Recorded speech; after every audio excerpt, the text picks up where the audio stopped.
Parlons français ensemble. Welcome to the Deep Dive.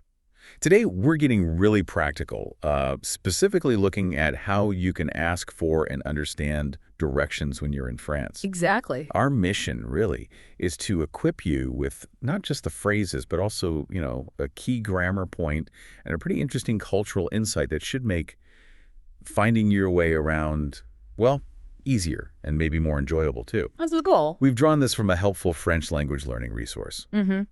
And the goal is definitely practical, actionable knowledge, stuff that goes, beyond just simple translation you might find in a dictionary. Okay, so picture this. Huh. You're wandering through a beautiful French town. Maybe it's got those lovely old winding streets. And you need to find something. Could be anything, a market, a landmark. Right. The resource we looked at really highlights that knowing the type of street is often as important as the name itself.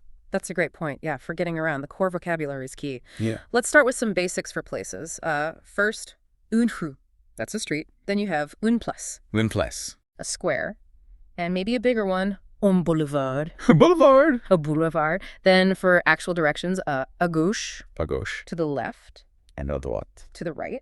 Simple enough, right? Yeah. If you need to just keep going, it's put quoi, Tutois. straight ahead. And then for locating things relative to others, en face de, En face de. meaning across from or opposite, and près de, Près de. which means near. These are like the building blocks you'll hear. Okay, let's unpack this a bit.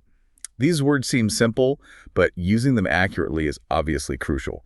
Like tutois, straight ahead, on, say, an old winding street. Does that literally mean dead straight? Good question. The resource points out that tutois generally means follow this main path without turning off, so it might curve gently. Oh, okay. Yeah, it doesn't always mean geometrically straight, especially in older city centers. That's a common slight misunderstanding. It means stay on the current road. Got it. Okay, so with those words in mind, how would a typical interaction actually sound? Well, let's run through a quick, pretty standard dialogue. Politeness is key here, too. Notice that. Okay. So, a tourist might ask, Bonjour, excusez-moi. Où est la poste, s'il vous plaît? Bonjour, excusez-moi. Où est la poste, s'il vous plaît? Hello, excuse me. Where is the post office, please? And a helpful local might reply, Bonjour, la poste est tout droit, puis à gauche, après la pharmacie. Bonjour, la poste est tout droit, puis à gauche après la pharmacie. Hello, the post office is straight ahead, then to the left, after the pharmacy. Okay. And the course would say, Merci beaucoup. Merci beaucoup. Thank you very much. And the reply, de rien, bonne journée. De rien. Bonne journée. You're welcome. Have a good day. So you see tout droit and à gauche used right there. Yeah, that really helps to hear it in context. Now, you mentioned politeness, and I noticed the formal vous and s'il vous plaît. Yeah. Is there a grammar point tied into this, maybe with those prepositions like près de and en face de? Yes, absolutely. A really important point, actually, that beginners sometimes miss is that prepositions of place in French are almost always followed by de, meaning of. So, for example, la poste est près de la pharmacie. La poste est près de la pharmacie. The post office is near the pharmacy. Exactly. Or, la banque est en face de la gare. La banque est en face de la gare. The bank is across from the station. That de is essential. It really is. It makes the sentence grammatically correct and sound natural. And yes, using vous with strangers is standard polite practice. Okay, that makes sense.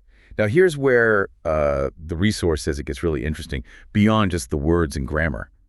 There's a cultural aspect. Yes, this is quite fascinating.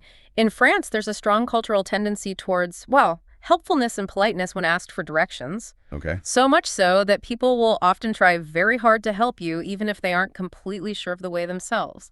Yeah, they generally prefer giving some kind of direction, maybe an optimistic guess, rather than just saying, je ne sais pas, I don't know. It's seen as more polite to offer something. Wow, okay. That's a really crucial piece of cultural context. Yeah. So for you listening, the practical takeaway is listen carefully, obviously, but maybe take directions with a slight grain of salt. Well, perhaps not a grain of salt, but it's definitely wise to listen carefully, maybe repeat back the key parts to confirm, or if it feels a bit vague, don't hesitate to politely ask someone else down the road too. Right. A polite double check isn't a bad idea. You can maybe say something like, Donc, c'est bien après la pharmacie, c'est ça. So it's definitely after the pharmacy, right? Just to confirm. Exactly. That's a perfect way to do it. It shows you were listening but just want clarification. It blends the language with that cultural awareness. So, to recap for everyone, today you've picked up some vital French vocabulary for places and movement, heard it used in a typical conversation, grasped that key grammar rule about using daf after prepositions of place, and importantly, got that unique cultural insight about politeness potentially overriding certainty in direction giving. Hmm. And maybe a final thought to leave you with. If you think about this connection between language and culture, how might understanding these kinds of nuances, like the politeness factor and directions, actually deepen your whole experience? How does it change how you interact beyond just understanding the words? What other sort of hidden cultural rules might you uncover just by paying attention to how language is used? That's a great question to ponder, something to think about as you continue your French journey. Thank you so much for joining us on this deep dive. Thanks for listening. Until next time.